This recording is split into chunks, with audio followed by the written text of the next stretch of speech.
Mac Power Users, episode 473, Shawn Blanc's Evolved Workflows.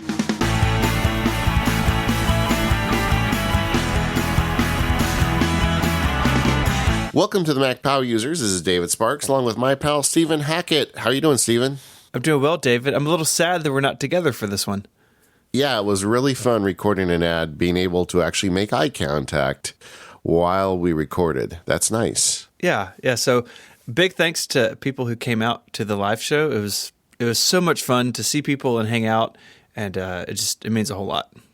Yeah, and even just talking to listeners afterwards, as always, I always discover that almost everybody that listens to the show is smarter than I am, and I've pulled the biggest fraud on the internet over the last 10 years. But it's really great.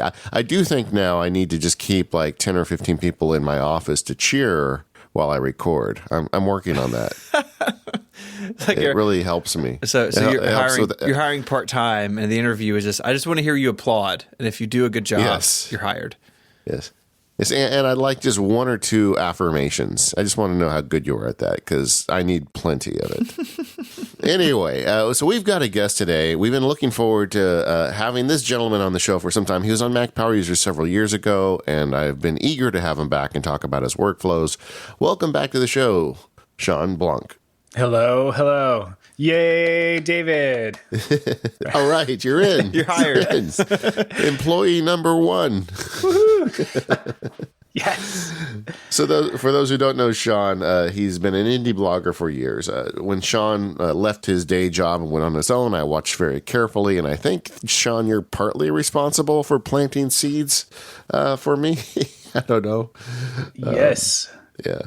And for sure. And Stephen, I know you follow Shawn as well. Yeah, in fact, Shawn was the first person who paid me to do something on the internet. I wrote for Tools and Toys. No kidding. 2010, 2011. I mean, it's my first paid side thing was from Shawn, and I will always be thankful for that. And I will always be thankful for you guys. This is great. It's nice. See, we should still be in Chicago and just group hug. Yeah, I that would help with the affirmation thing. I think we need to plan that. Anyway, and Shawn also, so in addition to your ShawnBlanc.net website, which is excellent, you also did work for so long at Tools and Toys, and now you've got a whole bunch of stuff over at the Sweet Setup, which is, in my opinion, is kind of like the wire cutter for Mac users and iOS users. It's just a great site that looks at different software and workflow solutions and picks the one they love and writes it up. It's just a great website. Yeah, thanks. It's kind of funny. It actually kind of came out around the same time as iOS 7 when there was this huge UI refresh, right? And everything just went flat. Yeah. And everyone's bemoaning on Twitter like, "Oh, I hate the new default XYZ app." I was like, we should help with that. Yeah. So, yeah. Good times. And you do some productivity stuff. You've got the focus course, and then you've got some other stuff that you've done. And you guys also put out screencasts on some great products. Like I know you've got one in the works for Ulysses now. You did one on 1Password. You've got several great courses over there to help people figure things out. So you're just a busy guy, Shawn. Thanks. Yeah, we've got a lot of great systems. Stephen actually was also a huge part with helping build the Sweet Setup. He was our editor-in-chief for quite a while and really got things humming along really nicely. The site would not be what it is today without Stephen's help for sure. So gotta give credit where credit's due. Thanks, man. I forgot how much Stephen used to work with you guys when we set this up, but you guys are old hands together. You've done a lot of stuff. Yeah, absolutely. I mean, we go way back, and one of my favorite things about Shawn is and we're going to get into this, but the way, Shawn, that you work with a team is, so many people sort of in this racket are indie or just have, one person they work closely with, but, you've got a whole organization now. We can get into that about how you work through that, but it was great to be part of that for so long. Awesome. Thank you. I appreciate that. I do want to point out, too, that you do have a project that we haven't mentioned because I both love and hate it. That you are in addition to all of this, and your husband and your dad, you got 3 boys, but you also have decided to adopt a 1984 Jeep CJ7 in the color that I would buy, basically the exact layout I would want. And you're just rebuilding a Jeep in your garage in your spare time. And every time you post about it, I'm happy for you, but also a little bit jealous. Come on out and we'll wrench on it, dude. Yes. Like, it's so much fun. On my way. Dave, you got the rest of this. I'm going to be at Shawn's by the time we finish this. Okay, sounds good. I got a client that gets those old Jeeps, and he like customizes them for movie stars, out in LA. Oh wow! And he goes crazy with the stuff he does on those Jeeps. But I didn't realize how much money you could spend on a Jeep until he started telling me the types of things he does. So much. All the money. Yeah. It's like AV equipment. You can just keep spending. There's no upper limit. When I was like a teenager and in my 20s, there was a similar fixation with old VW bugs. And at least in California, everybody wanted to get like a beater VW and just fix it up themselves. It feels to me like Jeeps have kind of taken over that role as the VW bugs. The original ones have disintegrated over the last 20 years. Yeah, they've all dissolved. Anyway. Some of these bolts, I'm like, something's disintegrating for sure. They're still doing it. Oh, yeah. Yeah. 30 years of rust. Well, the nice thing about the bugs was anybody could work on them. They had like 6 parts in the engine or something. But anyway, Shawn, it's been a while. What is your gear these days? I mean, what are you using in terms of Apple hardware and other manufacturers? I have almost entirely switched over to an iPad. I don't know, lifestyle. Is that the term? Workflow. Ever since the 9.7, I kind of got the 9.7 inch iPad Pro back when it came out. Yeah. And then that, like, it just kind of all like settled for me. I was like, wait, this is actually really great. And now I have the 11 inch now, and like I have 2 desks in my office. I have a quote unquote like an analog desk and then a digital desk, but the analog desk has actually become the iPad desk, and I probably spend 90% of my computer working time there with the iPad, with my like nice big iMac literally like 2 feet away from me, but just usually not even turned on. I rarely use the iMac anymore.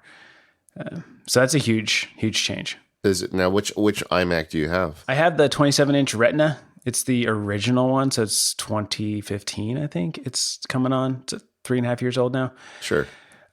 Still runs great. It's got the solid state drive. And I maxed it out. So it's got the 36 gigs of RAM and it was the top of the line. Cause that's kind of how I roll. I usually buy something and just use it until it disintegrates. Like those old VW bugs. So yeah, it's still going great. I'm recording on it right now, just cause it's easier to get all the mic stuff set up, but I rarely use it. This might be the only time I use this iMac all week long. Yeah. So podcast recording, is video production maybe, or do you do that yourself? I don't do any of the video production myself. My production manager does that. Isaac does all the video stuff. I will use the iMac for any code. So I still am sort of the unofficial, untalented in-house developer for our sites. So if something on the sites breaks, or uploading stuff via FTP, or just tweaking CSS here and there, I will do that on the iMac. Though I could do it on my iPad. Like Coda is fantastic, but I'm just more comfortable on the iMac. So I like to have like the preview window open next to the code editor, so I can see kind of my changes and as I'm working on it and stuff like that. And I'll do some layout design. So here's an example. In January, we hosted a live workshop here in Kansas City for the Focus course. It was like a 1-day kind of workshop. Everyone went through the Focus course. And I was in charge of the design for the participant handout, as well as my facilitator's guide. So I did that in Pages, and I did that on the iMac because it's definitely, big page spreads, and it's just easier by far to do that kind of design work and layout work on the iMac as opposed to on the iPad. Is that because of the tools, or is it just because you have a 27-inch screen versus an 11 or 12-inch screen? For sure, the 27-inch screen is nice, and Pages on the iPad kind of sucks for like detailed layout work. So we had I wasn't just typing text. I was kind of, having tables and, like pieces of text that had boxes around them, because it was like a workbook. Like we're going through a class together. Yeah. Where I'd be teaching stuff up front, and there was like fill in the blanks within the pages, and then sections for people to kind of write their own answers to certain questions. And so some of that kind of just the design where you're laying out the type and kind of that sort of work is just finicky on the iPad with the touch screen. Whereas on the Mac, I just had a lot more control. I used to do all that stuff in Adobe InDesign. I don't have those apps anymore. So Pages still works really great for that on the Mac, but on the iPad, not so much. And Mike Schmitz attended that workshop, and he just swears by it. He thought it was great. We talked about so it awesome. over. We talked about that over in Focus podcast. One of these days, I'm going to show up at one of your workshops. I feel like you could give me some help. Yeah, we're planning to. We got more in the pipe. There is a lot of fun for sure. Good. And then so it sounds like you're just mainly doing kind of production type stuff on the Mac. Are you do you do the day-to-day like calendar, email, all that nonsense on Mac at all at this point? No, I don't do. Basically, the Mac is for like the one-off, like you said, the production stuff. And almost everything I do day to day is all on the iPad. So kind of the main apps that I use there is basically like Ulysses and Basecamp are sort of what I live in for the most part. And I use the iPad apps for both of those. And just that's where I spend a lot of my time. Well, I want to talk about Basecamp later. We'll get to that later. But just so as somebody who does most of his day-to-day work on iPad, I guess what iPad are you using to begin with? So I have the 11-inch iPad Pro, and I went and got the 12.9, like pre-ordered it, because I had the 10.5-inch last generation, right? Yeah. And I loved it, and I'm kind of like wanted the bigger screen because even then I was still using the iPad for the vast majority of my work. And I started doing most of my photo editing on the iPad. I do a lot of reading, just everything, like a lot of writing. And I'll use it as a laptop kind of, I've got it sitting on my desk and I'm typing on it. And so I knew that a larger screen would benefit from it, but I didn't want the airplane wing of the 12.9, like the previous generation. Yeah. So then when they're on stage and they're talking about the 12.9 and the new one and how it's the same big screen, but in the smaller form factor, and you'll be surprised how small it is. It's like, that's it. I'm sold. I want it. So I pre-ordered it and I got it on day one when it came out, and I just couldn't do it. It was just too much. So I had it for 2 weeks and I kept wanting to love it because the screen was so just fantastic. And I just couldn't do it. Like every time I'd go to pick it up, it just felt like it was just a little too big. And I really love to just carry it around and just have it and move around the house. And whenever I'm going somewhere, just grabbing it and throwing it on the car seat and whatever. And the 12.9 just always felt just slightly too big to feel comfortable as a portable device. So I was like, well, I'm going to return this one. I'll grab the 11-inch and try that for a couple of weeks. And if I don't like the 11, I can go back to the 12.9. And within the first day, I just knew right away, this is the right size. So even though the screen's a little bit smaller and I do miss the size of the screen, for me, the form begets the function, if that makes sense.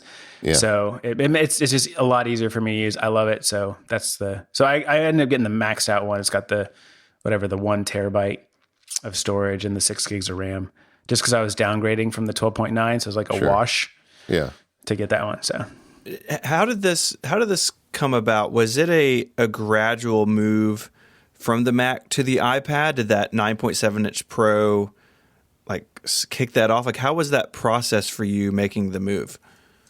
Yeah, that's a great question. It was gradual. I've always been an iPad user. I bought the original iPad the first day that it came out. I stood in line. And then just kind of over time, just, used it more or less, different things here or there. And then with the 9.7, I don't know, it just became something about that just made it more usable for me and a little bit more delightful on a regular basis. So I would start traveling with just it. Like if I was going to WWDC or a conference or something like that, I would just take the iPad with me. And then when I upgraded to the 10.5, it just seeped in and just slowly started taking over more and more of my workflow, to the point where I basically was almost always working on the iPad. It's interesting. I don't know. I was trying to think of like a way to explain it. A couple of weeks ago, I was thinking about this, and the only way I could really think of a way to explain the iPad versus the Mac for me is sort of similar to like food, where if you're just used, and this is like a gross analogy just because I would not relate the Mac to a fast food diet, but it sort of feels that way. It sort of feels that way to me in terms of like, if you have a healthier diet, like the food that you used to eat that was just crap junk food, is like, that's not appealing to me at all. Like that's just kind of gross. I would rather have like this healthier food right here. This is far more appealing. And to me, something about iOS and the iPad and sort of the simplicity of it, the slowness of it, you've got one app at a time, maybe you've got one slid over, but you're just kind of like, you're right there. You're just kind of focused on the app that you're using, and just interacting with it. It's just more simple. It's just a little bit slower. And something about that to me is more appealing versus the Mac. Just feels now like almost overwhelming. Like there's so many windows open. Like right now I've got 5 windows open to be recording this podcast. And I would say that's like, that's a minimal little UI right here. And just, there's so much that's happening on the Mac, and something about that to me just feels like gross now in a way. And like, I'm just not attracted to it the way that I used to be. I'm just far more drawn to iOS and using the iPad and just the simplicity of that. It's just, I don't know. I like it more. There's a couple things there. I think people are organically finding themselves getting more work done on the iPad. It's no longer kind of the stunt thing. For the longest time, it was a thing tech writers did. Can I get by on an iPad? Whereas people who don't make their living talking about this stuff are now picking up iPads and finding that increasingly there's things they can do on them that before they would do on their Macs. And I do think that delight of working on iPad and simplicity plays a role. I mean, just last week I had like a 2-hour time suck because my Mac, the documents folder decided to vanish on me. We talked about it at the live show. But it's like when I was trying to get the right terminal commands and, throw salt over my shoulder to get it fixed, one thing that did go through my mind is like, I've never had this kind of problem with an iPad, Mm-hmm. Stuff like that. And while I do understand there are friction points and there are things that it still can't do, and I whine and moan about that too much on the show, frankly. But in terms of just once you have a workflow, it just always works. And I think that's something special. The other point I'd make is just as an observer of Shawn over the years and reading the stuff you write and following what you do, as I know that you've become in a lot of ways a manager. You have people that work for you. You were just talking earlier how you have somebody else doing your video. I do think that as you get out of the nitty gritty with the production stuff, it makes it a lot easier to really adopt kind of an iPad workflow. Oh, absolutely. And I mean, I don't even pretend to think like the work that I do is, I'm not jumping through hoops to work on the iPad. It's like I'm writing, words, and I'm like messaging people in Basecamp. Like there's not a lot of, super high technical app requirements for the work that I do that I use the iPad for. So yeah, for sure. It's definitely well suited for the work that I'm doing. And I'm thankful for that. I'm happy. I'm like, sweet, works for me. And then it's great. We had a guest on the show back on episode 352. It was Ian Bird, who's an educator.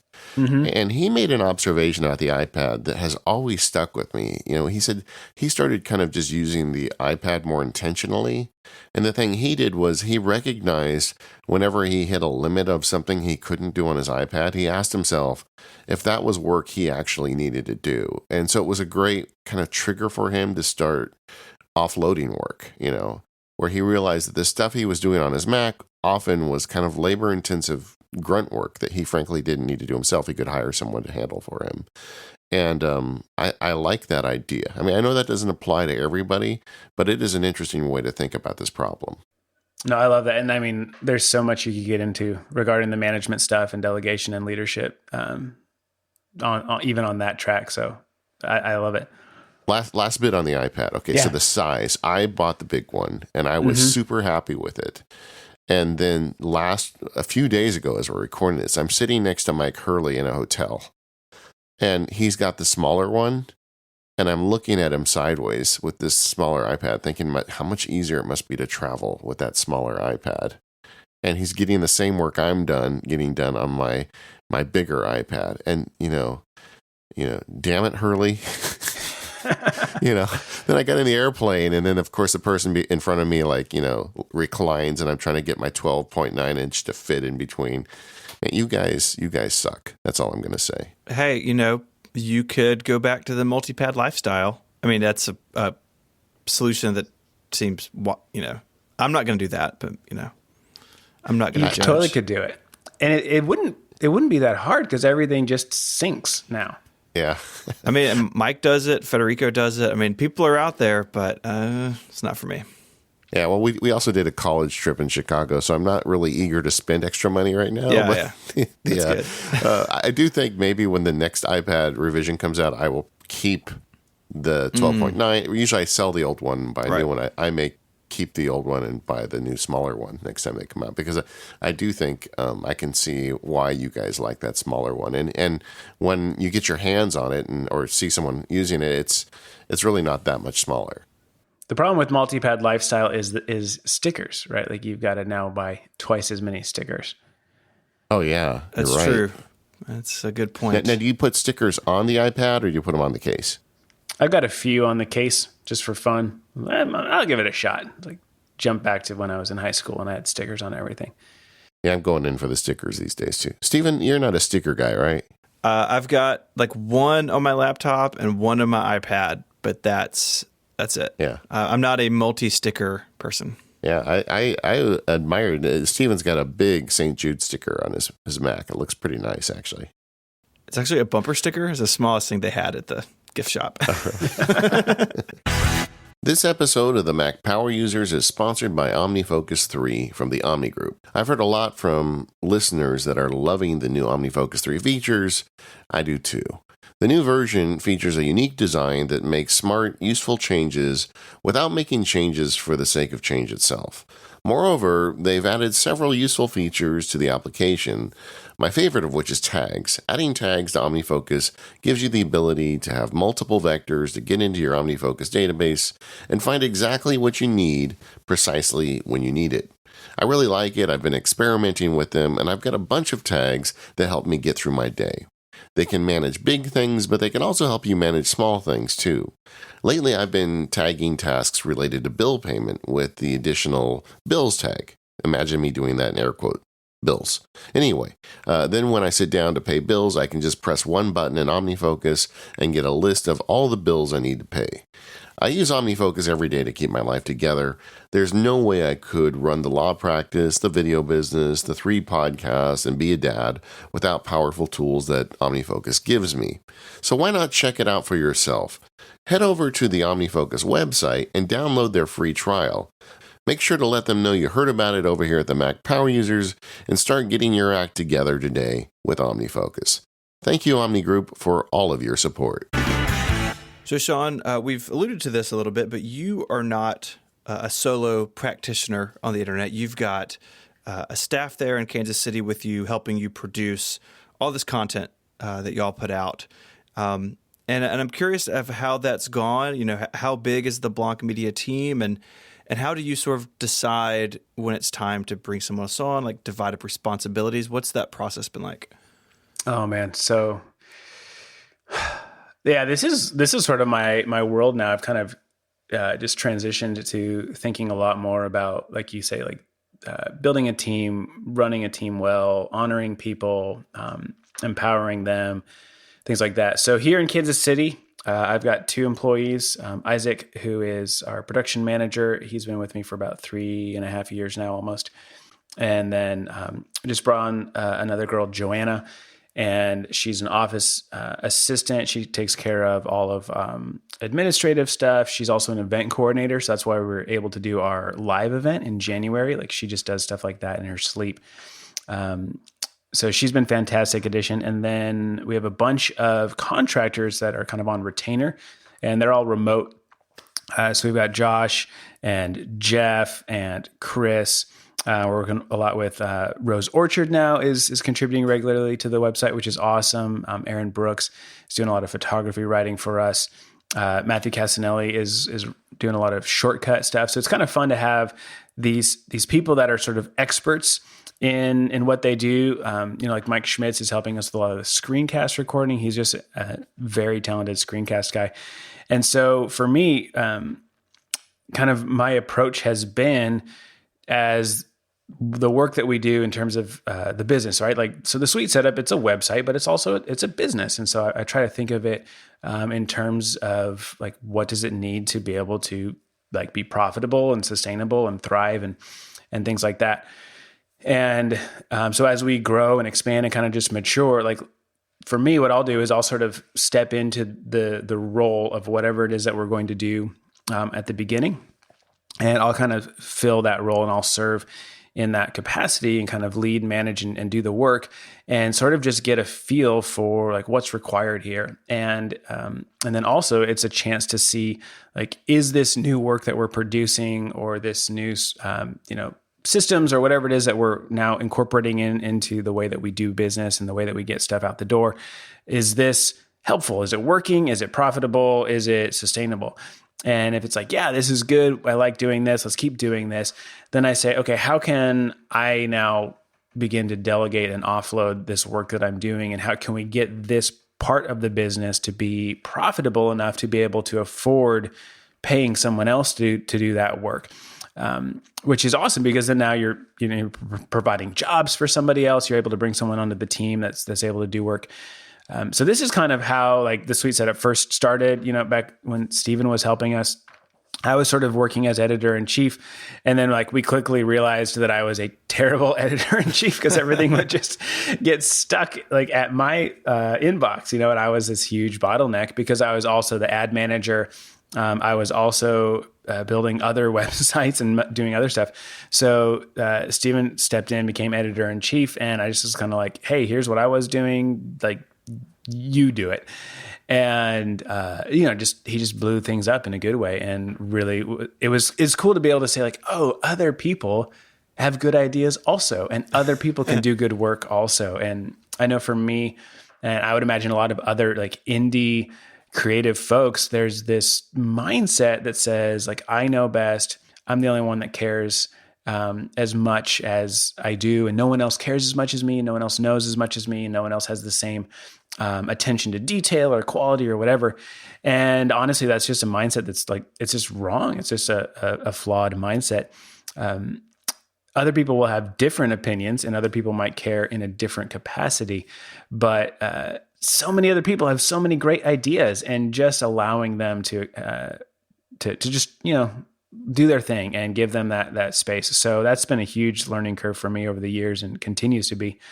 So I don't even know where I'm going with this, but basically my big thing with building the team has been trying to decide the direction we want to go with the website and what's going to work well, what's the best way to serve our audience, as well as maintain profitability for the business, and what are the systems we need in place, like, and the people that can help us make that happen in a way that's fun and efficient and doesn't require me to be a micromanager and can really just empower the people that are doing the work.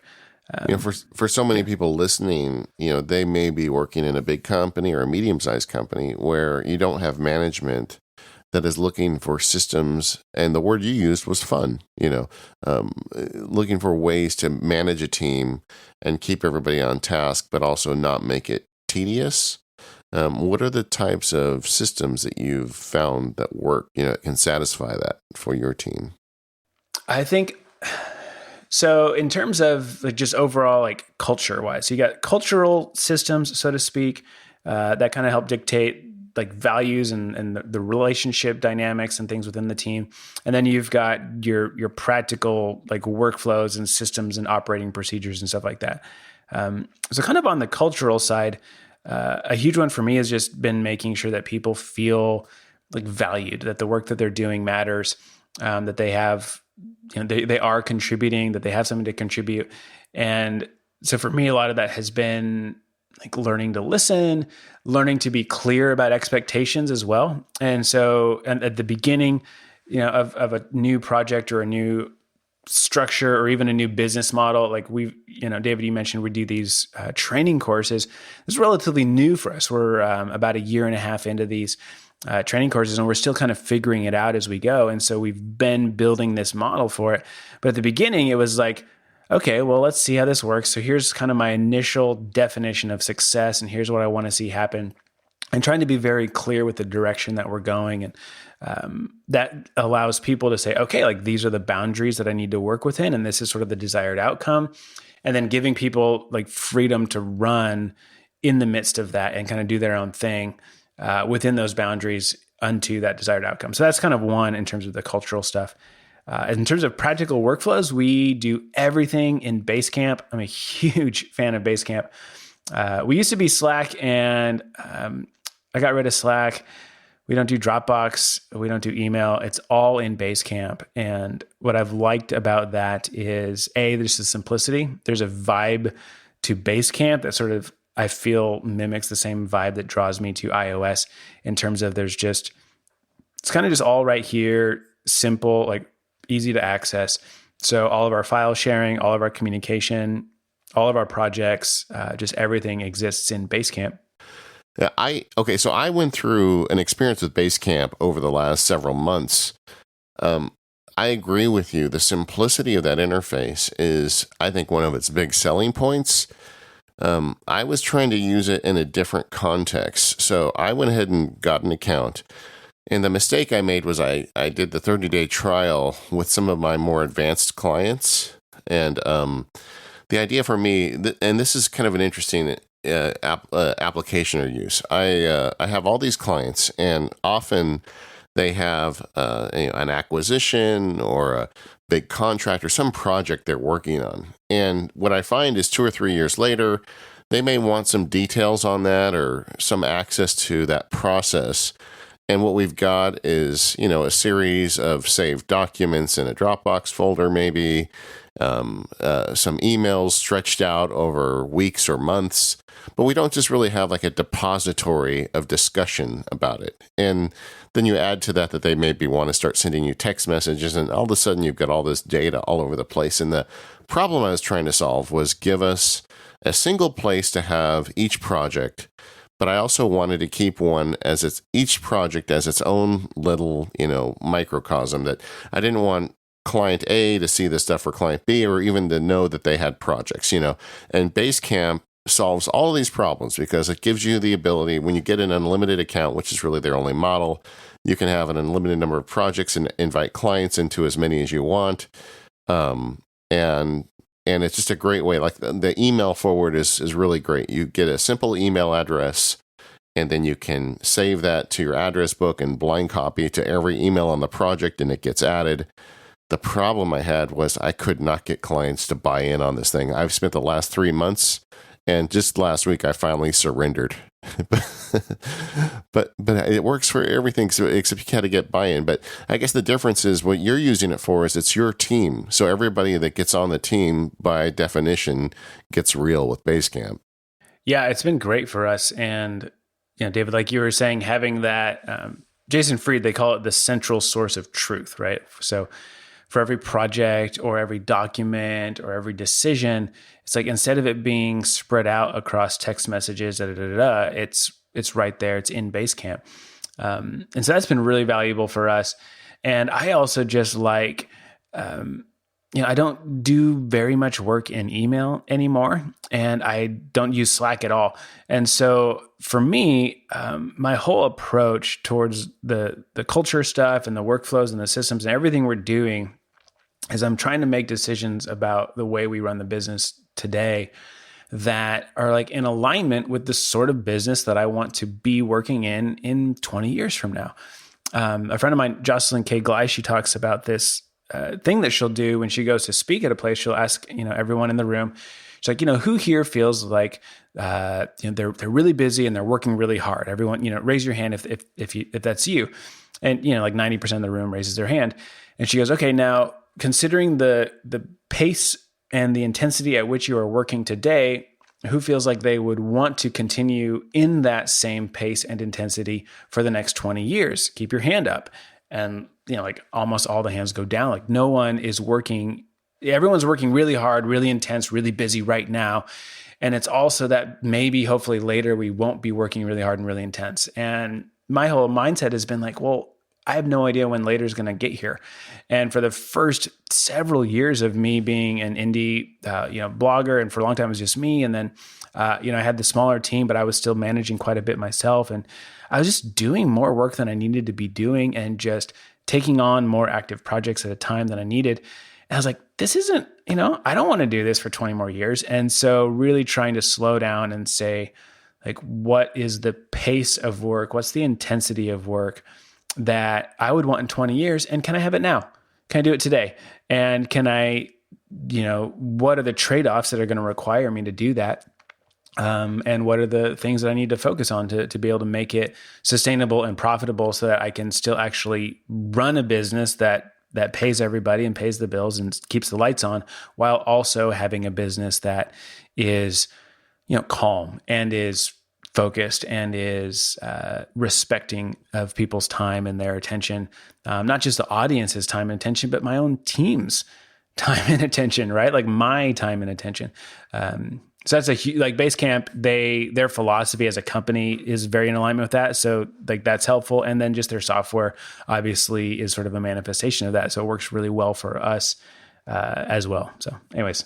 I totally agree. And I don't want people to come away from my experience with it as a diss on Basecamp, because actually I've got like 6 months left of it. I'm going to be implementing it with the people on my team and see how we do with it in that context. But as a client solution, it just really didn't work for me. And the lesson for me is clients don't want to do anything. Anytime you give clients something that adds friction, requires them to go log into a website or something, they're just not going to buy in. And you have to find a solution to fix that on your end where they don't maybe even know it exists, but you still get that additional solution you need. I mean, for me, it's turning into, a lot of emails being saved as PDFs and doing some automation stuff to make that easy and kind of package things together.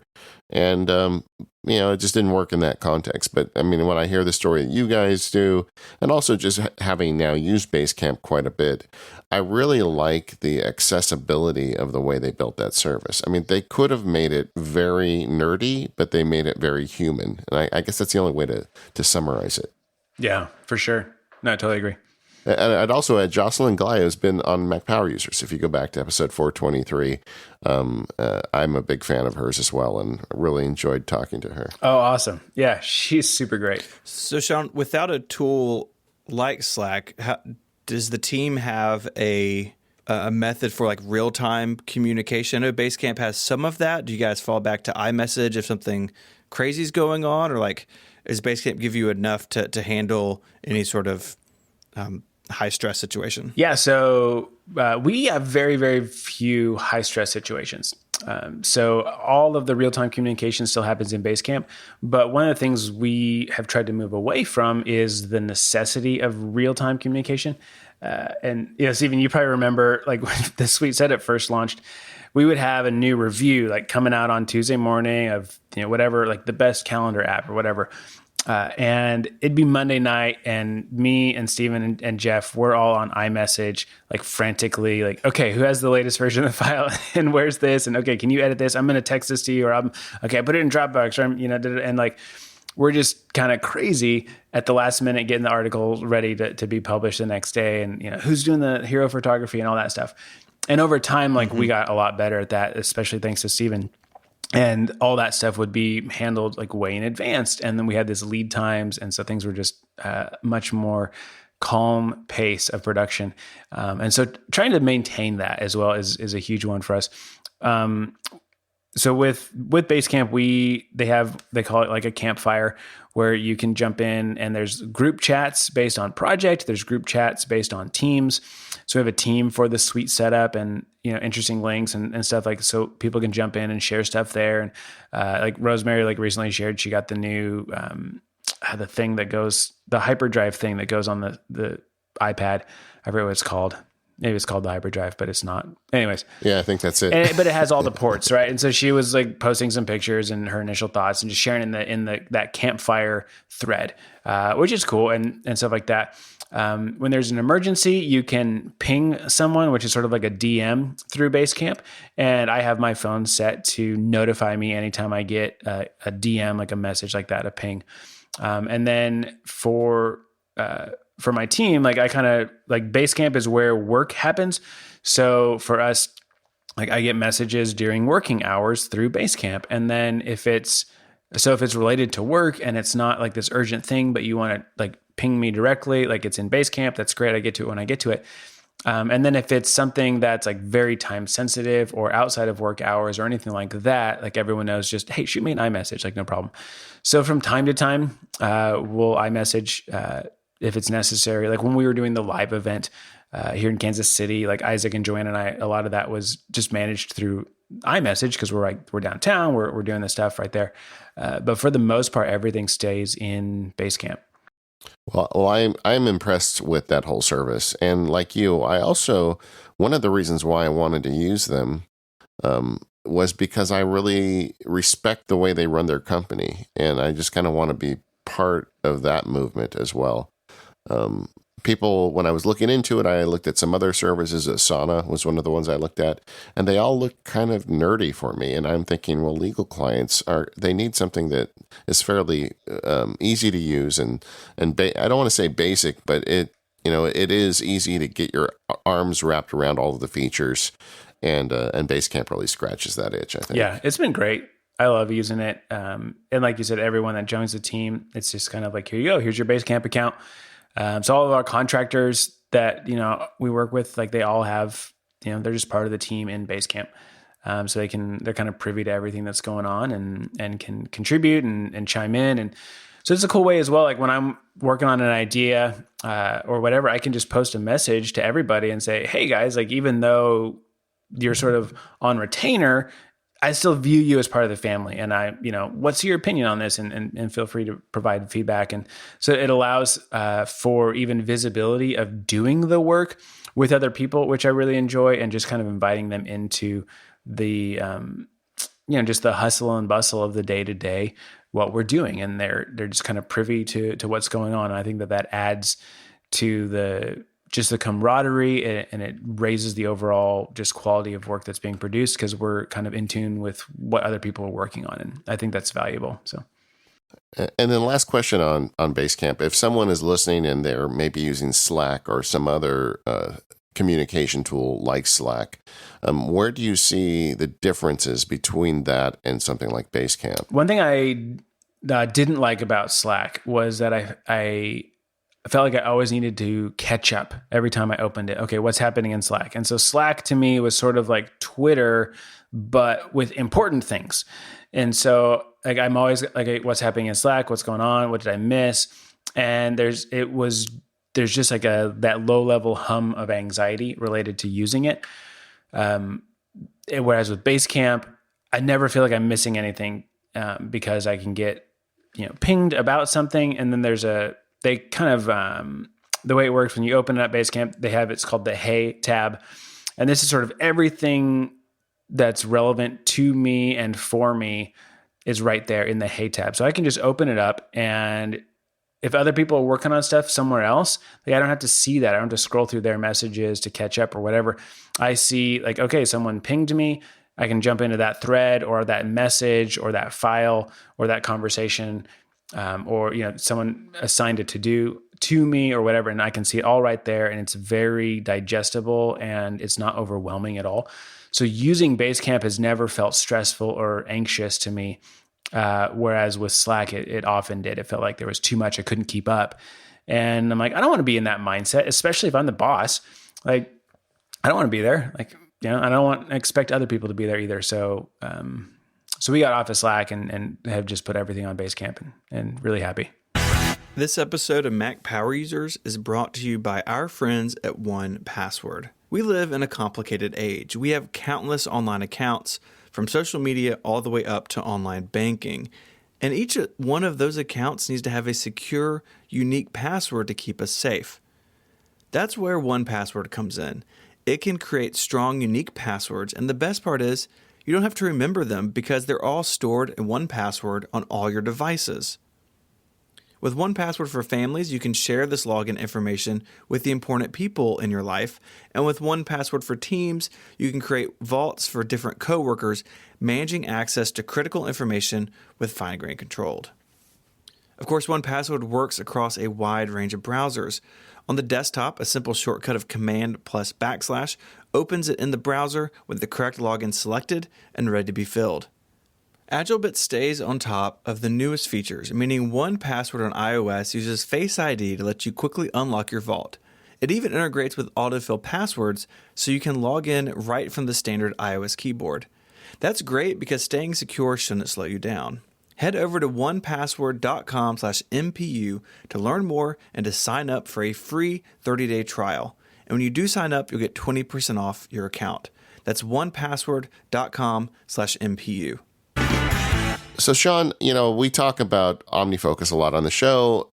I am a big fan. I've been using it for years, and Steven uses it as well. And I feel like we don't give a fair shake to Things. And Things is the other big task manager out there.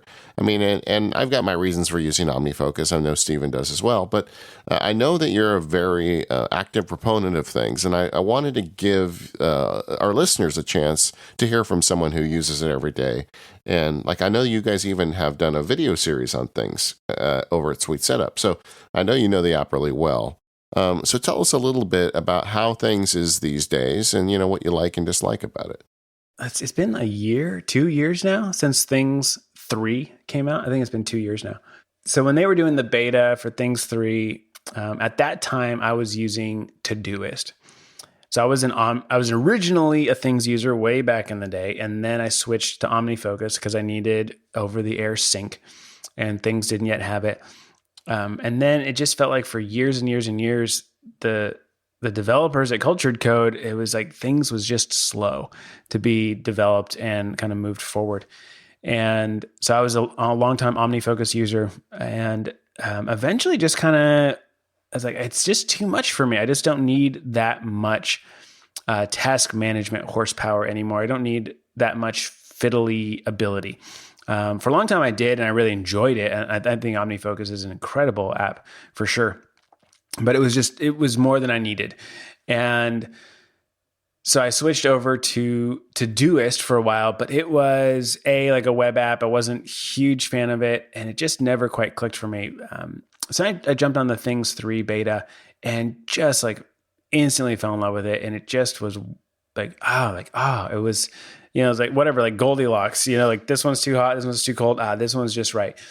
And so that was a couple of years ago, and just watching Cultured Code over that first kind of year of development, because it was like, okay, I've kind of been here before where you guys come out with something cool and then radio silence for 12 years. And the rest of us are wondering what's going on. So I was a little hesitant and definitely not cynical, but just hey, I've been down this road before. Let's see where it goes. And watching them consistently improve the app and make updates, adding things you now have repeating tasks in projects, which you used to not be able to have. Or is it the other way around?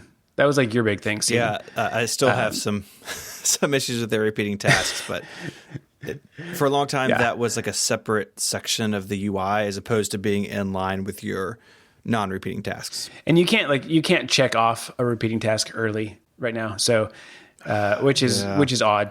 It's I have a repeating task to do my weekly review, and it repeats on Sundays. But if I, for some reason, want to do the weekly review on Saturday, it's you can't. Or you can do it, and then you got to wait a day to check it off. But so there is some finicky stuff. But just watching them bring keyboard shortcuts to the iPad, and they recently came out with dark mode a little while ago.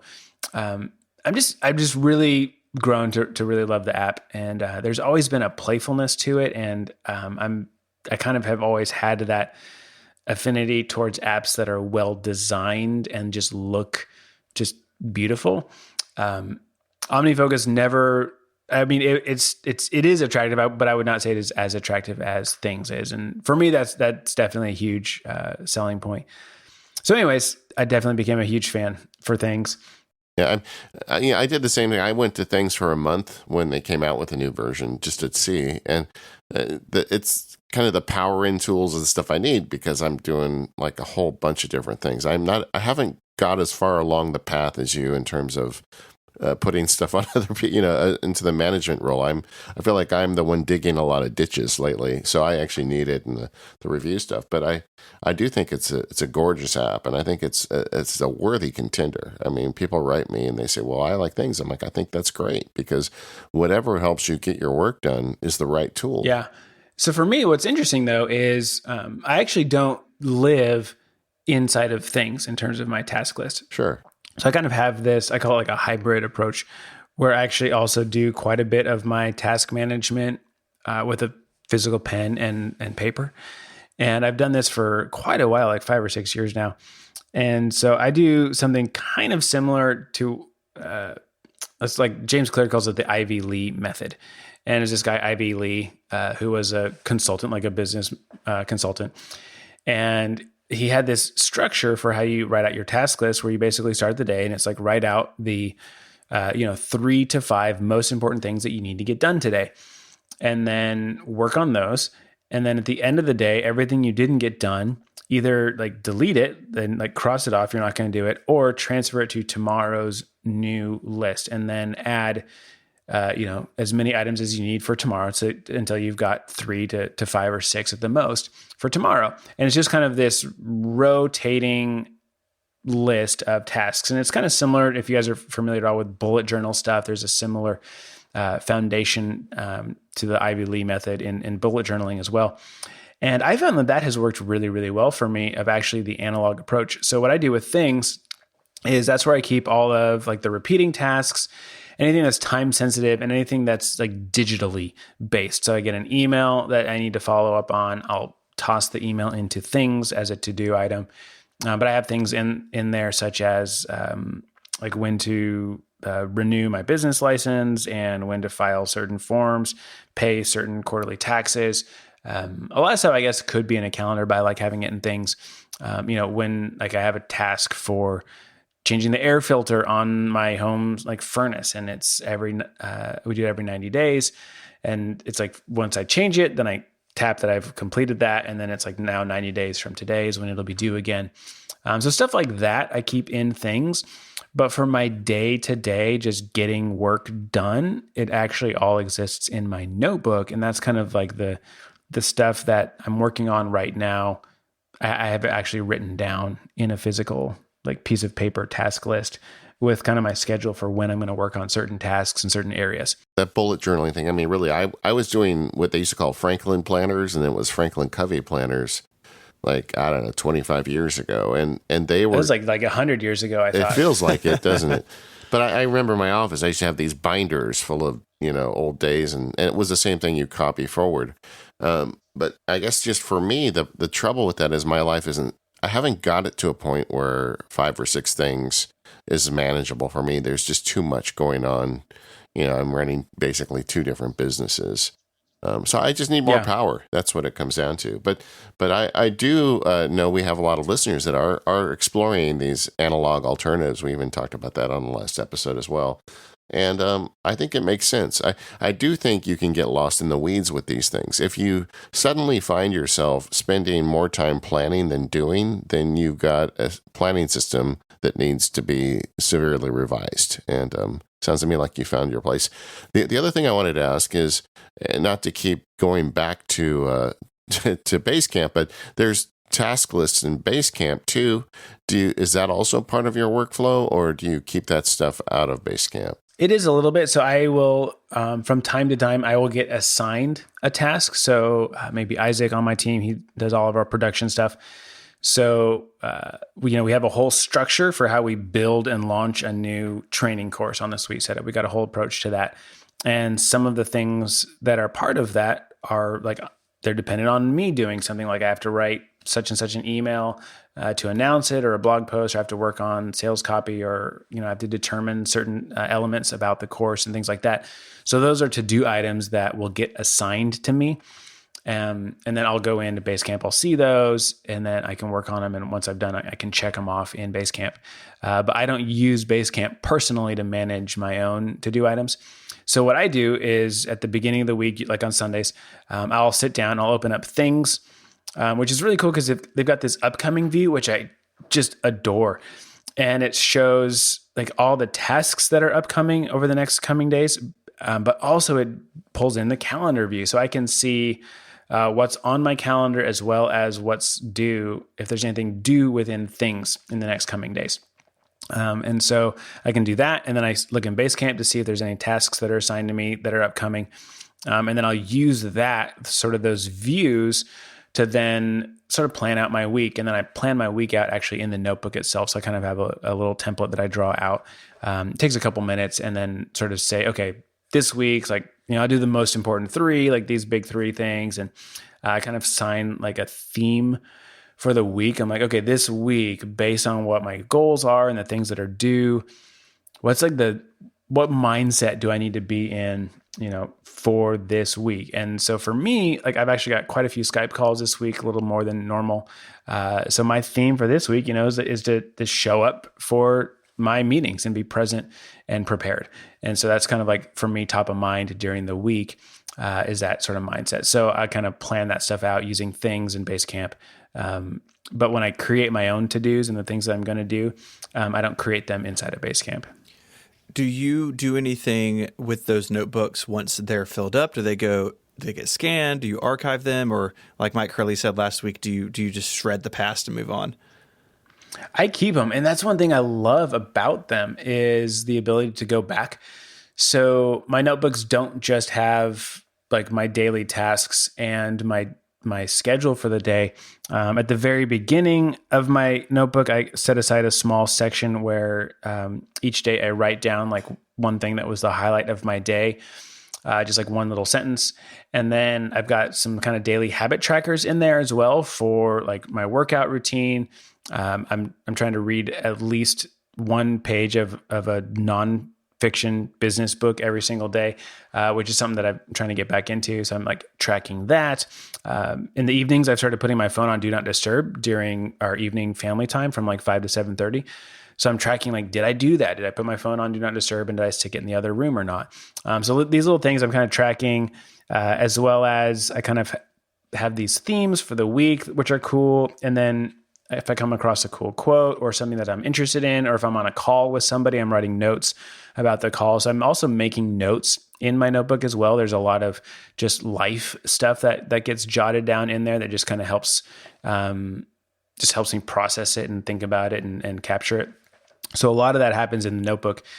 So I keep them because I love to be able to look back and just reference that. And things like that. And then I'll also make notes about like different notebooks and what's in them, but I don't scan them or anything like that. That might be cool, but I haven't gotten quite that nerdy yet. If I do, Stephen, I'll just actually send them over to your place. And yeah, I do scan mine. You've got it, and I keep you got it going. So there's something just about having them sitting on the shelf. I don't know. It's just cool. So yeah, it's fun. I don't know. I've got like 8 of them so far. I've been doing it since like 2013, 2012. So I go through about one a year. So yeah, there's something about the analog. I mean, I'm trying to find the balance between the two right now, because I also find with the iPad, the digital is nice too. But you're right. I don't think I could give up having the notebooks entirely. Yeah, it's fun. And I like, and similar with iOS, like you were saying, there's something about it, it slows you down. And the analog stuff, it can be wildly inefficient if you just look at it from a purely like functional like perspective of like, wow, it just takes me longer to write this by hand than it does to type it in real quick. And there's no keyboard shortcut to like quick capture this or whatever. But the inefficiency, I feel, actually leads to a efficiency in the bigger picture. So it's inefficient in the moment, but that's actually the point. And it forces me to kind of slow down. It forces me to sort of be decisive. And for me, I'm like, I spend so much time staring at a screen all the time that I'm like, I want more excuses not to stare at a screen. And if I can incorporate a piece of paper and a pen into part of my work and it can help me be productive and there's not a significant trade-off, that's awesome, because now there's something that's not digital, whereas so much of my life is digital and screens, and being able to kind of decouple from that whenever possible is valuable, because now there's one less reason to pick up my phone, one less reason to pick up my iPad, as opposed to having the notebook. So I find a lot of value in that aspect of it as well, for sure. And, when you say it's slower, sometimes that is a benefit. For instance, I have a practice that I may have picked up from you, but I have a scheduled time on Sunday afternoon where I kind of chart out the week. And that's where I have a small list of things that are important in the various categories of my life I want to get done in the next week. And forcing myself to draw lines in a little notebook and kind of think about it, I think actually helps me do a bit of a more mindful job of giving myself realistic expectations for the week.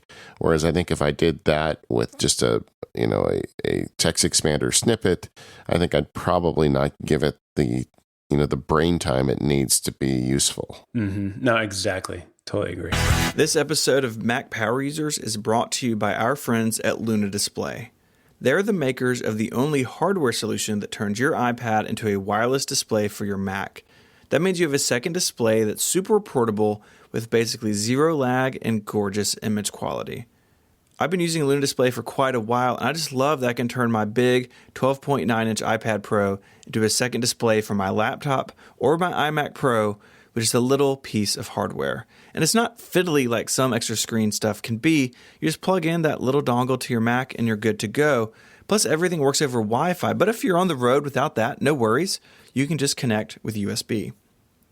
Luna Display acts as a complete extension to your Mac. It supports external keyboards, as well as the Apple Pencil and touch interactions. It basically turns your Mac into a touchscreen device. And Luna Display's all-new Liquid Video engine brings significantly reduced latency with a faster screen refresh rate. Listeners of Mac Power Users can get a 10% discount on Luna Display. Just go to lunadisplay.com and enter the promo code POWER at checkout. That's LUNADISPLAY.com and promo code POWER at checkout. So go check it out and upgrade your setup. Go to lunadisplay.com and again use the promo code POWER to get 10% off. Our thanks to Luna Display for their support of this show and Relay FM. So Shawn, I want to talk some about this blog post you wrote at the end of February. So you spent the month with no Twitter and no Instagram on your phone. And I love that your second paragraph is 28 days was no heroic feat at all. But it was enlightening. And I think a lot of us struggle with how much time we spend, on these platforms and these apps. I've definitely taken breaks, but I don't think I've ever done it as hardcore as you have. And really curious to how you decided to do this, what went into it and what you think you learned. It was awesome. So yeah, we're now into March and I continued to not, I have not installed the Twitter app or Instagram app back onto my phone yet. And I don't plan to, at least for March, and I may not ever at this point. And then I'm actually taking it up a notch and signing out from email on my phone as well, because I noticed then that during February when I would just have this compulsion to check my phone for something, it's well, I don't have Twitter or Instagram there. And I should also be clear, some people are well, why didn't you delete Facebook? Well, I actually don't have a Facebook account, so that's why. It never was there to begin with. So anyways, when I would go to pick up my phone to check social media and I couldn't, then I would check my email instead. And for me, I'm just trying to get away from that. Just the filling the moment, the downtime moments. And I've always thought about it and tried to be intentional, but I was I just want more control of that time. I want more of that time back. And so anyways, yeah, no social media now, no email as well on the phone. And I didn't like remove social media from my life. I would still check Twitter from my iPad from time to time, like maybe once a day. And that was just a much more like just less checking in. And then I wouldn't try to scroll the whole timeline. I would just kind of like see what was there at the top. And if there were any people that had messaged me or like, replied to me, I could kind of dialogue with those people, and then some, private DMs as well. And it was fine. It was great. And I felt like I was actually having just, normal conversation. I wasn't missing out on anything on Twitter. And I wasn't thinking about it. It wasn't part of my day-to-day life anymore. And that was actually really pleasant. So for me, the whole approach is just, like we were talking about earlier with this business stuff of building the sort of business now that I would want to be a part of and exist in 20 years from now. And the same kind of goes for my own time and my own attention. Like, are these the activities that I want to spend my time on for the next 20 years plus? Is kind of one thing. And so for me, I'm just like, I just don't need to check Twitter like on my phone right before dinner and right after dinner, and then during the commercial breaks when my wife and I are watching a show or whatever. Like, I just don't need that. I don't need to subdivide up my evening and subdivide up my day into all these like little moments of time in between checking something on my phone and wanting to have just longer chunks of just, I'm here doing this thing, whatever it is that is. So that's a huge one. And another huge motivating factor for me, especially, is just my kids. And I've got 3 boys. They're the oldest just turned 7. I got a 5-year-old and a 2-year-old.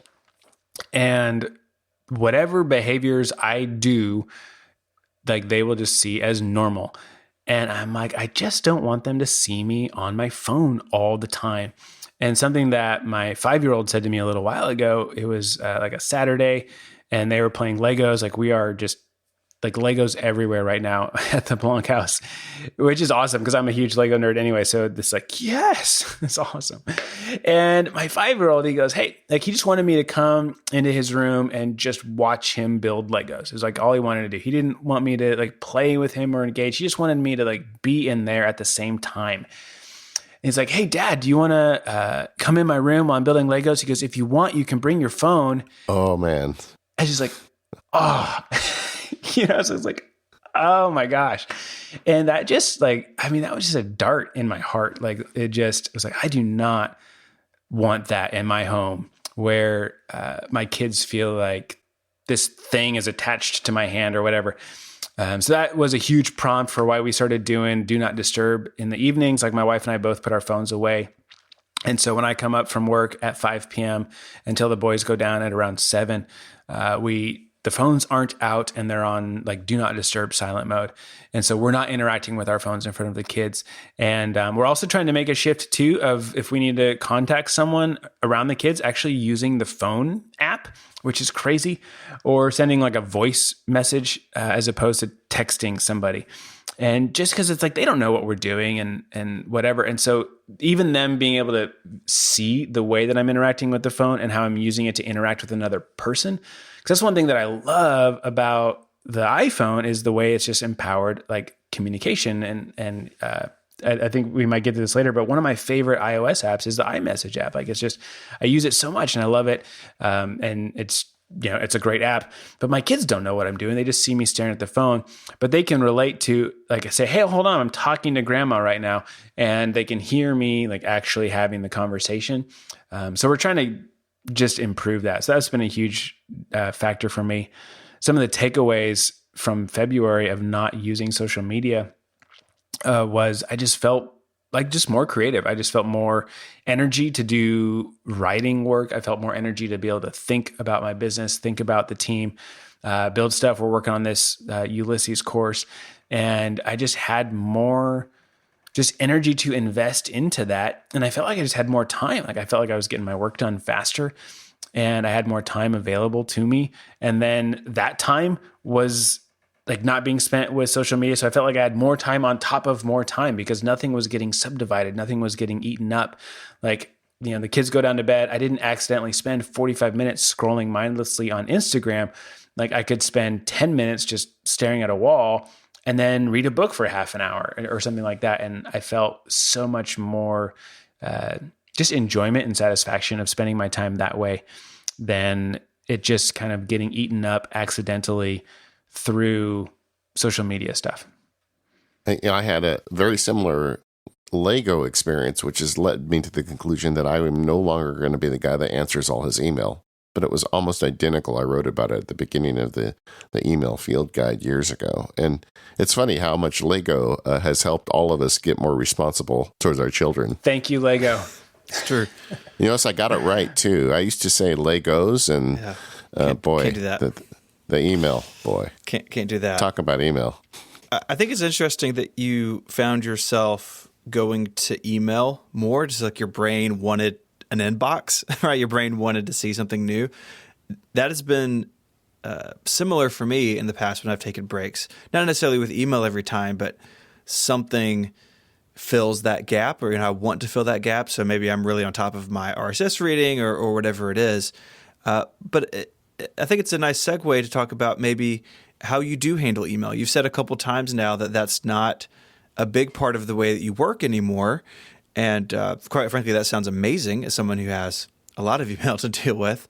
So what apps are you using there? Do you have restrictions on what you let yourself do in that arena?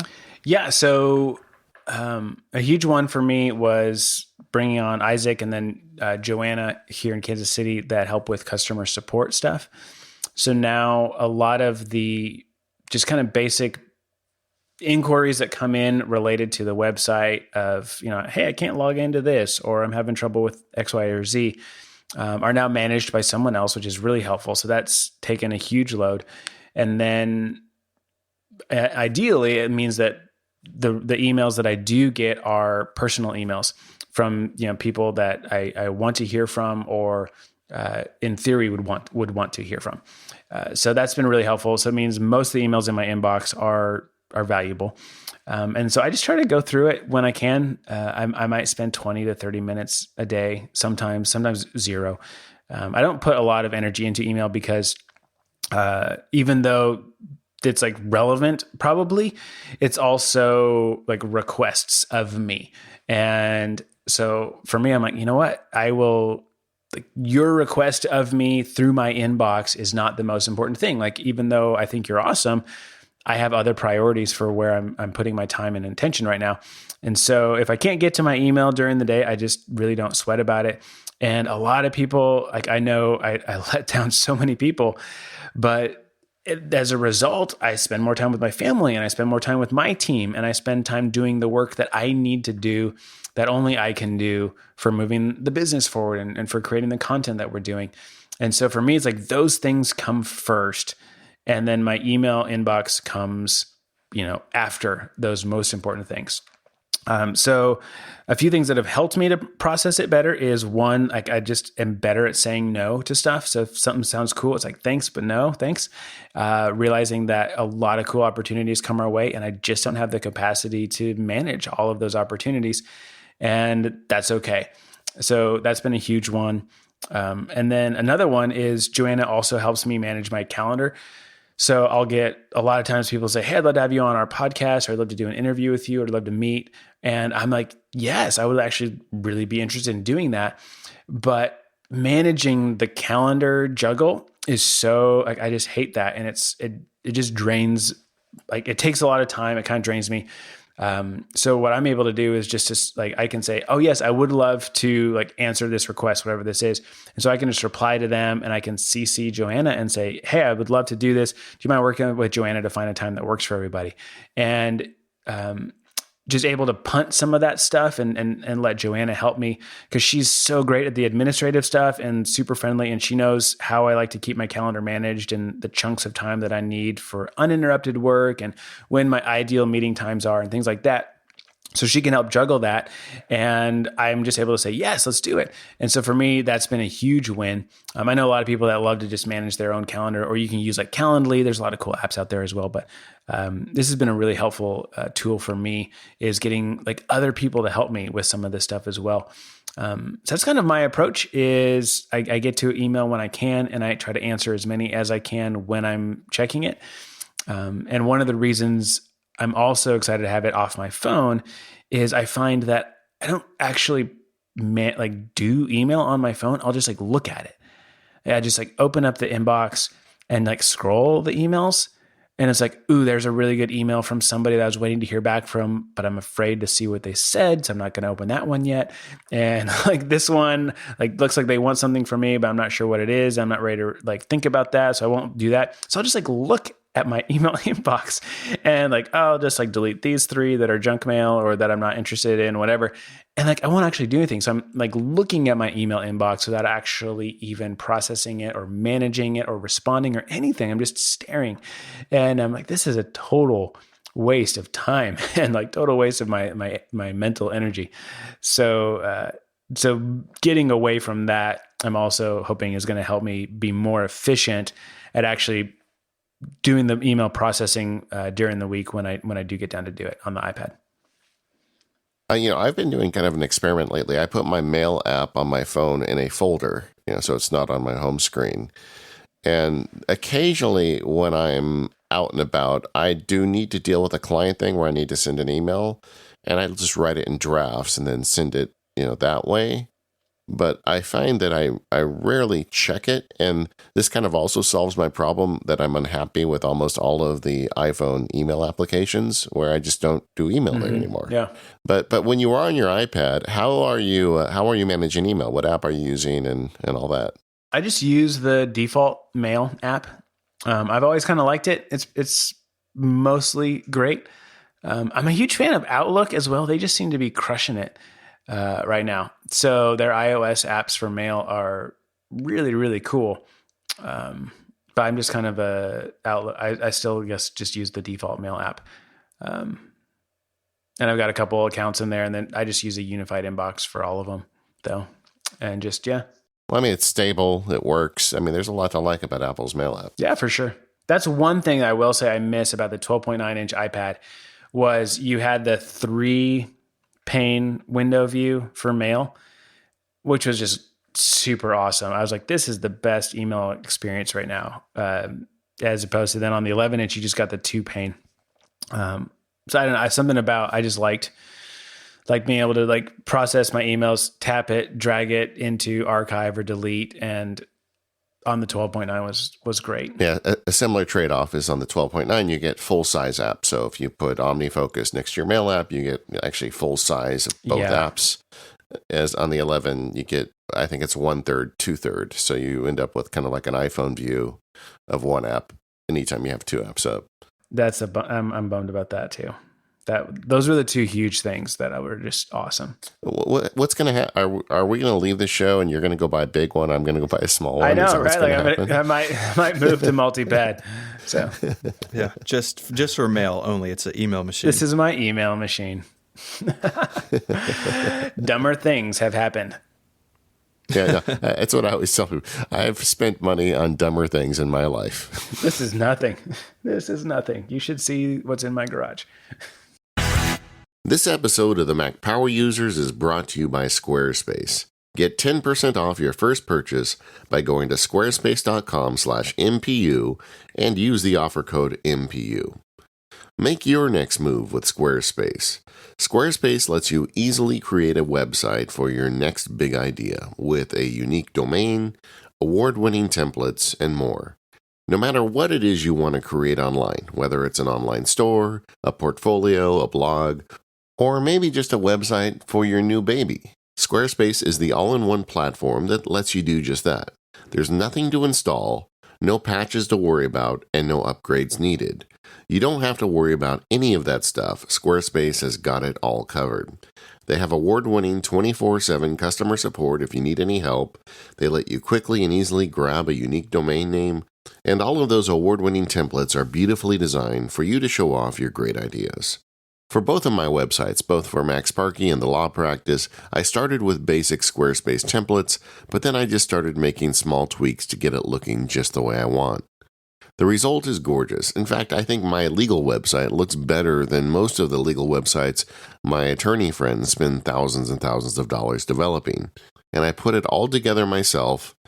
I'm able to make adjustments to it and make changes without any real trouble. And all of that comes with a Squarespace plan that's just $12 a month. And you can even start a trial with no credit card required by going to squarespace.com/MPU. When you decide to sign up, use offer code MPU to get 10% off your first purchase of a website or domain and to show your support for the Mac Power users. Once again, that's squarespace.com/MPU and code MPU to get 10% off your first purchase. We thank Squarespace for all of their support. Squarespace, make your next move, make your next website. Shawn, one of the things I like when I'm in Instagram, although I don't know if you post on Instagram anymore, is all the photography stuff you do. I know that, you are not just a photographer, you are a Leica photographer. And man, you take some serious pictures. Now, how does the fact that you've got that fancy camera combine with the fact that you do most of your work on iPad? How have you sorted that out? It's been awesome, actually. I originally jumped into the Olympus Micro Four Thirds kind of back in the day. I think we all kind of were in that that pool back in the day. Yeah. Yep. Yeah. And so I had an Olympus camera for a long time, really began falling in love with photography. But I kept telling myself, like, I'm not going to get a new camera until I feel like I've reached the limit with what I can do with the camera that I have. And I was kind of always saying, it's not the tools that you use, but it's how you use the tools. And it's, that kind of mantra. And just over time, I slowly was just doing less and less photography. So last year, 2018, I'm in San Jose for WWDC, and my buddy Drew Kaufman's there, and we're actually going to the Connected Live show. And I'm standing in line with Drew, and he's got his bag on, and he's got his Leica Q attached to his shoulder on his backpack. And I'm like, oh, dude, this is the Leica Q. Like I kind of had wanted one for a while, but had a lot of reasons why I wasn't going to get one. And so basically, he lets me borrow it for the evening. Like I had it during the whole the time that we're waiting in line, and then during the whole show, and then we went out to dinner afterwards. And I had it for 4 hours, and just instantly fell in love with it. It was just an amazing camera. Just the feel. You could break someone's kneecaps with this camera. It is it's just beefy. It's hardcore, but it's delightful. It's so easy to use. Really it's awesome.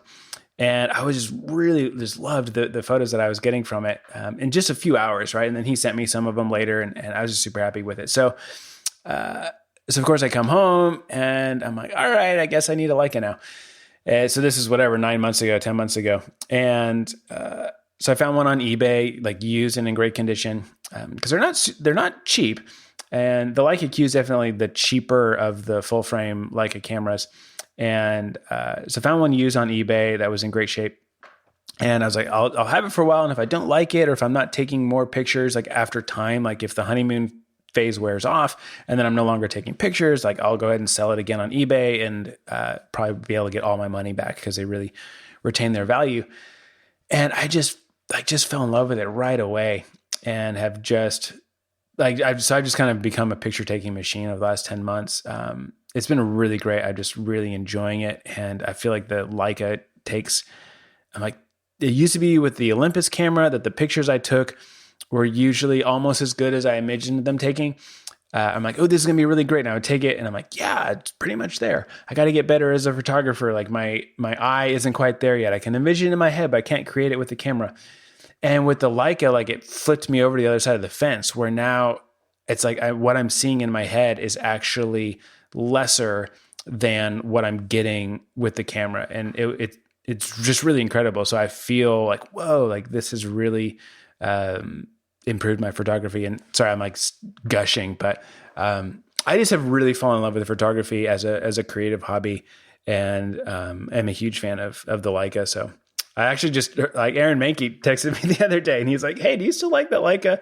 It's like, "Yes, get one." He's like, "All right." So we're getting people over there. So you guys should trade in your Olympus gear. So now, does that save to what what's the memory card format on the Leica? It's just an SD card. It's the same exact Okay. cards that I had in my Olympus camera. All right. Just pop it in there. So what I'll do is after I'm done shooting photos, I'll just plug them into my iPad. I just have the USB-C to SD card adapter dongle.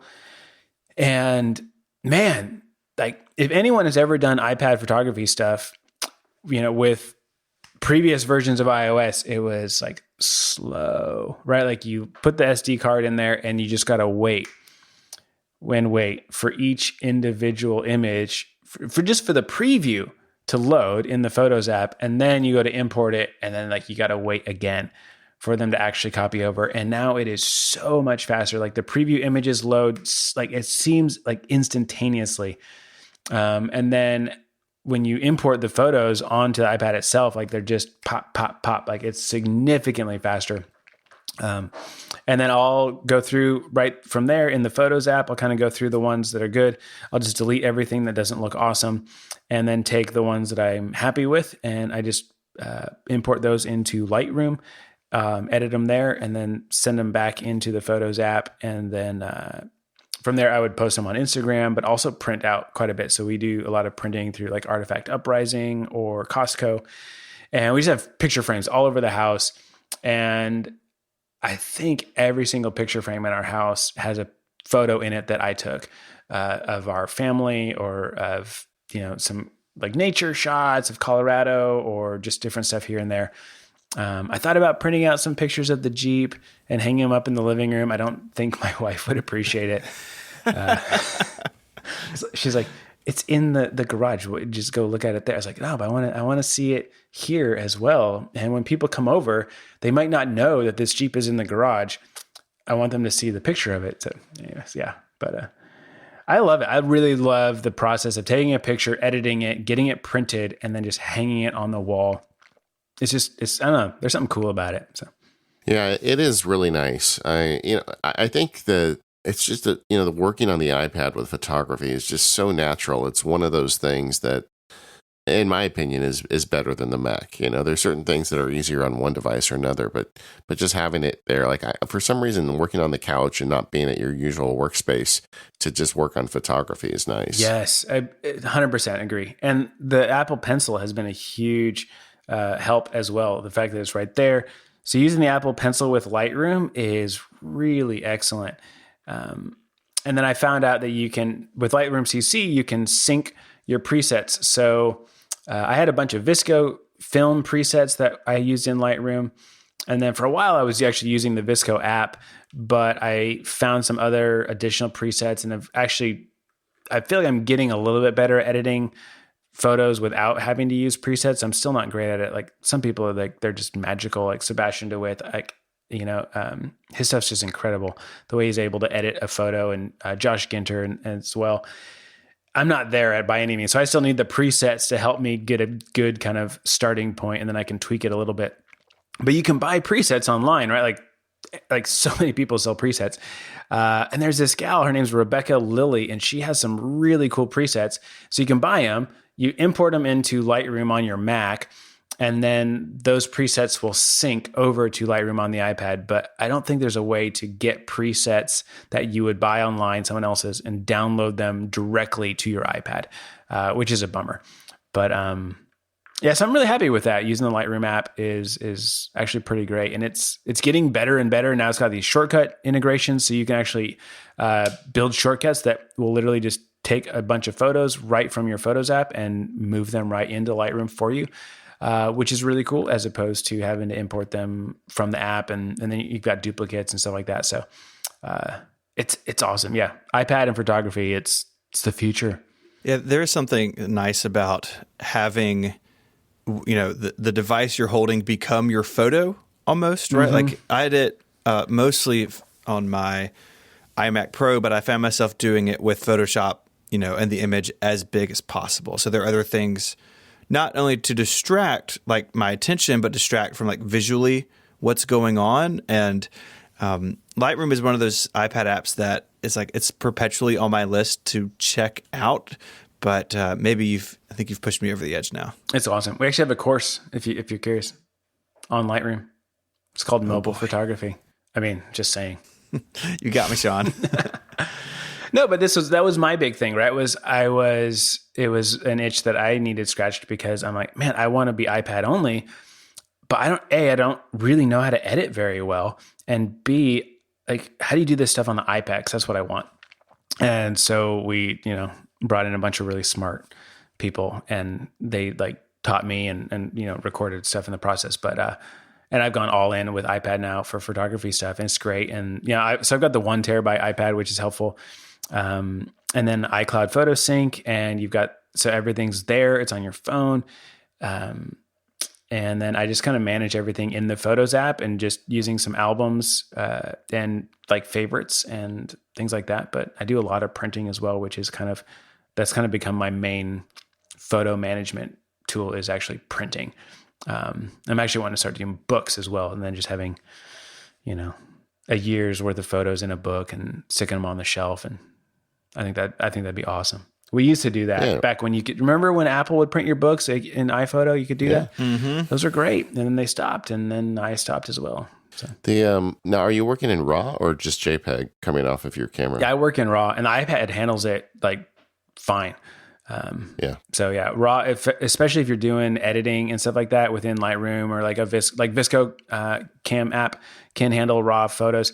You just get so much more of just the actual photo data. So you've got a lot more to work with. Yeah, a lot more to work with when you're making the edits as opposed to like a flat JPEG file.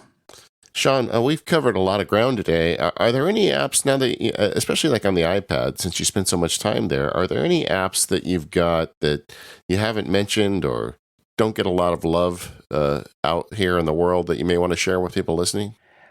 I recently started using this app called Concepts. I found out about it because of John Voorhees. He wrote about it on Mac Stories a while ago. Or maybe I found out about it at the same time he was writing. I can't remember, but it's basically an infinite canvas whiteboarding app. And so now that the Apple Pencil is always attached to the iPad, it's like so much more useful. It's always like actually has a charge and it's right there ready to go, as opposed to the original version of that stupid thing that I never knew where it was and it was always dead. And so I'm using the iPad as a canvas now quite a bit more. And so for me, sometimes when I'm trying to flesh out an idea and I'm doing a mind map, I actually prefer like using my hand and kind of like free flow and being able to write stuff and draw and do arrows and circles and side notes and things like that. And so a lot of times I'll do that in my notebook, but I wanted to be able to do it on the iPad as well. So I started looking at infinite canvas apps and tried out a few. And there's this one, it's called Concepts. It's really, really cool. And, I feel like it would fit into sort of that similar vein of like things or OmniFocus in terms of like really, really powerful, lots of options, but you don't have to have all of those options like exposed at any given time or even like pay for them. You can actually just there's a free version of the app that's really powerful. I paid for the upgrade so I could get PDF export of my drawings and things like that, but it's like simple yet powerful and really cool. You can draw in it. And so infinite canvas means like it's not constrained to like an 8.5 by 11 skeuomorphic paper size on the iPad, like with GoodNotes. If you're using GoodNotes or Notability or something like that, they actually kind of maintain that basic page notebook structure, which is cool. But it's like I just want to be able to freeform, and so Concept is a really cool app. It's got that infinite canvas, so you can just go all over the place, zoom way in, zoom way out. Color, different tools like that and things like that. So it's, I'm kind of enjoying using that when the time calls for it. Yeah, I'll second that. That app is excellent. And it really scratches an itch I didn't even know I had. But once I started using it, I immediately signed up for it. Yeah, exactly. Ulysses, I live inside of Ulysses. I think we already talked about that. I really like the new version of GoodNotes. I think the more and more that I'm using my iPad for stuff, the more it's like, hey, I don't have to print this out and sign it and scan it. I just, boom, right here on the iPad. And even something else I've been fiddling with is like productivity templates and realizing like creating something that's a basic template like for thought processes or for planning or whatever. And it's a PDF page, but then I can save it in GoodNotes and I duplicate multiple versions of that and now use this as a template for decision making or for planning or for all sorts of different stuff. And so GoodNotes has been really cool for kind of discovering this potential new workflow structure for, stuff like that. And I don't know. And the new version of GoodNotes is just so much nicer. Yeah, it is. Mike and I just spoke about that in last week's episode. Where do you see the dividing line between your fancy notebook and the stuff you do in GoodNotes or Concepts? Well, the stuff I do in GoodNotes, I'm not taking notes in GoodNotes. I'm usually filling out paperwork in GoodNotes. So, like stuff related to whatever. It could be health insurance related stuff or taxes or just, signing a contract or just whatever, like something that needs to be filled out. I'll do that in GoodNotes. And then I've just started, like I said, with these templates, getting into like, we've got some, we're building kind of our own approach for marketing template stuff and kind of structure for systems with building and launching some of the products that we do. And so having some of the decision-making framework stuff within a template that kind of helps lead through sort of the action plan, as well as even just sort of the initial sketches for like, what's the storyline behind why we're doing this? Who's this product for? What problem does it help them solve? Things like that, like being able to fill some of that stuff out, like brainstorm it within this template so that you just fill in the blanks instead of having to like do all of that thinking from scratch every time has been really powerful. So we're experimenting with doing stuff like that and then having those templates exist inside GoodNotes as just blank PDFs. And then you can duplicate it and then draw on the one that you just duplicated and now save that and export it, share it with your team and stuff like that. So that, and then the brainstorm stuff, obviously Concepts is can do that, but then the notebook would be as well. And I don't know, I guess I draw the line based on like what mood I'm in. So, yeah. Also, I think some of it's like personal versus like professional in some sense. Yeah. For me, at least. Yeah. Well, it's like, what tool do I have right now? What tool do I feel like using? And sometimes it's like, yeah, it's squishy and it's a gray line and I don't care. Just let it be. So let it be. Yeah. I think that's a great way to end it. Let it be. I won't sing. That would not be a great way to end it if I started singing. No, I think the three-part harmony, let's the three of us. Let's just do it right now. I'll get my sax out. Anyway, Shawn, thank you so much for coming back on the show. It's been a long time, and I continue to be impressed and inspired by all the great work you do. And thanks for sharing a little bit of your wisdom with our audience.